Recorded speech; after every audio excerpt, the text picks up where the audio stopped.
एक बालक जिसकी परवरिश एक शेरनी ने की। जी हाँ, इतिहास की एक रोचक घटना। उत्तर प्रदेश में स्थित बदायूं में एक राजा हुआ करते थे जिनका नाम था सीताराम सिंह। सीताराम जी के कई पुत्र थे और उनके 5वें पुत्र का नाम रखा गया राव सिंहा। राव सिंहा के जन्म के समय प्राचीन परंपराओं के अनुसार राजा ने दासी से समय का सही अंकन करने को कहा ताकि नवजात बालक का भविष्य जाना जा सके, लेकिन दासी से गलती हो गई। उसने डर के मारे गलत समय अंकित कर दिया। जब ज्योतिष को बुलवाया गया और बालक का भविष्य पूछा गया तो गलत समय के आधार पर यह बताया गया बालक का चेहरा देखते ही उसके पिता की मृत्यु हो जाएगी। यह सुनते ही राजा सीताराम जी घबरा गए। उन्होंने तुरंत जल्लाद को बुलाया और आदेश दिया कि इस बालक को जंगल में ले जाकर मार दिया जाए। जल्लाद ने राजा का आदेश माना और नवजात बालक को जंगल ले गया, लेकिन जब जल्लाद ने मासूम बालक को देखा तो उसका दिल पिघल गया। मात्र एक दिन के बालक को मारने में जल्लाद के भी हाथ कांप उठे और सोचा राजा का आदेश भी है। जल्लाद ने बालक को जंगल की गुफा में फेंक आया। गुफा में रहती थी एक शेरनी जिसने हाल ही में अपने बच्चे को जन्म दिया था। शेरनी ने सोचा जैसे उसने 2 बच्चों को जन्म दिया हो,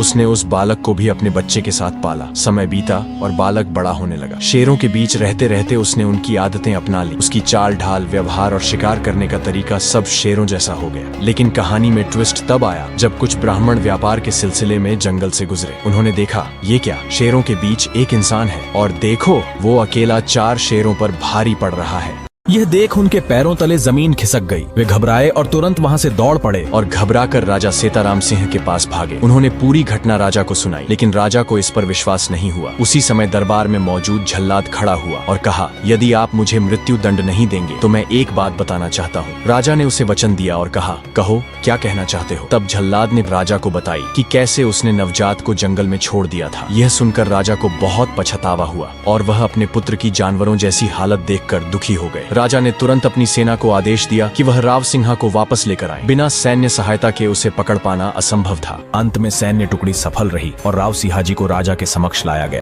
उनको समझाया गया कि वे इंसान हैं और उन्हें मानव समाज के तौर तरीकों की शिक्षा दी। उस समय ब्राह्मणों पर लुटेरों और डाकुओं का भारी आतंक था। उन्होंने सीताराम सिंह से प्रार्थना की कि वे उन्हें एक ऐसा राजा दें जो उनकी रक्षा कर सके। सीताराम सिंह ने कहा, मेरे 100 पुत्रों में से जो तुम्हें सबसे श्रेष्ठ लगे उसे तुम अपना राजा चुन सकते हो। उन्होंने राव सिंहा जी को अपना राजा चुना। इस प्रकार राव सिंहा जी राठौड़ वंश के संस्थापक बने और 160 घुड़सवारों के साथ राजस्थान की पवित्र भूमि पर कदम रखा। राव सिंहा जी पाली पहुँचते ही उन्होंने लुटेरों और डाकुओं का सफाया कर दिया। और एक बार राव सिंहा जी गौ रक्षा में अकेले ही एक सैन्य टुकड़ी से भिड़ गए और इस मुठभेड़ में बलिदान हो गए। यह माना जाता है कि इस वृतांत के हस्तचित्र आज भी जोधपुर के मेहरानगढ़ किले में मौजूद है। कालांतर में रुडयार्ड किपलिंग नामक मशहूर अंग्रेजी लेखक यहाँ आए। उन्होंने इन चित्रों को देखा और इस कहानी के बारे में स्थानीय लोगों से जानकारी ली। इस अद्भुत कथा से प्रेरित होकर उन्होंने द जंगल बुक नामक पुस्तक लिखी, जिसके लिए उन्हें नोबेल पुरस्कार से सम्मानित किया गया। हाल ही में इस पर एक सुपरहिट फिल्म भी बनाई गई जिसने दुनिया भर में लोकप्रियता हासिल की। लेकिन अफसोस की बात यह है कि हमारे ऐतिहासिक वृतांतों और कहानियों पर जब विदेशी लोग फिल्में बनाते हैं तो लोग महंगे टिकट खरीदकर उन्हें देखने जाते हैं। वहीं जब हम जैसे क्रिएटर्स इन कहानियों को वीडियो के माध्यम से प्रस्तुत करते हैं तो अपने ही देश के लोग अक्सर इसका मजाक बनाते हैं। ऐसी और रोचक जानकारी आपके पास लाने के लिए हमारे चैनल को सब्सक्राइब करें और हमें सपोर्ट करें।